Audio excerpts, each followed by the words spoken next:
Giun sa pag-ila ang usa ka basahon sa pananglit sa bag-ong kasabutan nga kini tinuod gyud nga linamdagan sa Ginoo, inspired word of God. Maigsoon ang simbahan nga Katoliko mao ang nag-decide sa iyang mga kwalifikasyon. Siya ang nagdeterminar kung ang usa ka basahon tinuod ba gyud nga linamdagan sa Ginoo. Unya adunay mga kriteriya nga iyang gihatag sa simbahan sa una. Una, kining maong basahon kinahanglan apostolic origin. So may buti pasabot nga ang maong sulat o maong libro basahon konektado sa mga apostoles or ang writer suod kauban sa mga apostoles. Sama pananglit ni Marcos nga giila nga anak ni Pedro sa 1 Pedro 5:13 sa pagkauban suod gyud. Ug si Lucas pod bisan dili siya apostol kauban ni San Pablo or ang writer mismo ang usa ka apostoles. Nagpasabot kini nga gisiguro nila nga ang mga nagsulat ay witness or close associates sa mga eyewitness nga mao ang mga apostoles. Ikaduha, nga ang maong mga sinulat ni conform ni sibo ang ilang mga doktrina o ilang gisgutan sa gitawag og rule of faith kadtong gibansay na sa simbahan bisan wala pa masulat ang mga basahon. Kadtong nagsunod sa kinabuhi sa mga apostoles.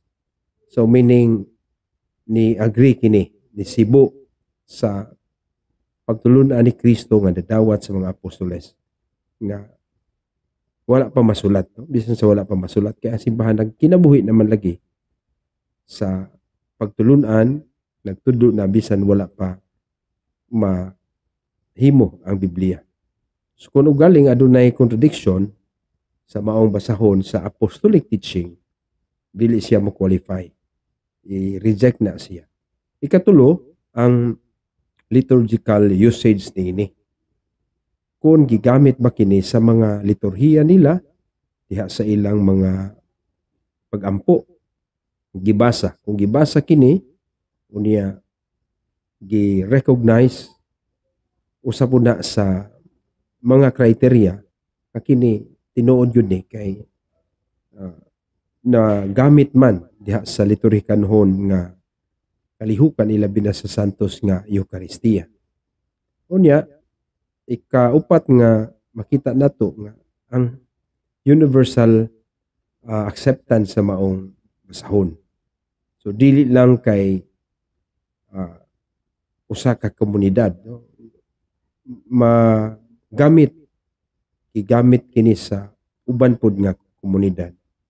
So buti pasabot nga na dili lang usa ka katilingban nga mao'y naggamit-gamit niini. So medyo maka-inspire pod sa uban. So universal acceptance. Unya mao ni ang usas mga criteria, mao ni mga pamaagi sa simbahan aron hukman nila nga kining maong basahon tinuod yun nga gikan sa Ginoo o sinulat sa mga apostoles. So we are talking here about the New Testament. O nakita na to nga ang pagdesisyon niini labi na sa final canon dako gyud kaayo og pila ka tuig, no? Pila ka tuig dili gyud sayon ang paghukom niini. Ang simbahan mihimo sa iyang mga konseho. Gradual process kini maigsoon aron mahukman gyud nga mao ni ang basahon.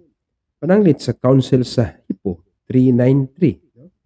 Unya sa Council sa Cartago o Carthage 397, unya ang sulat ni Saint Athanasius 367 nga naglista siya og 27 books sa New Testament.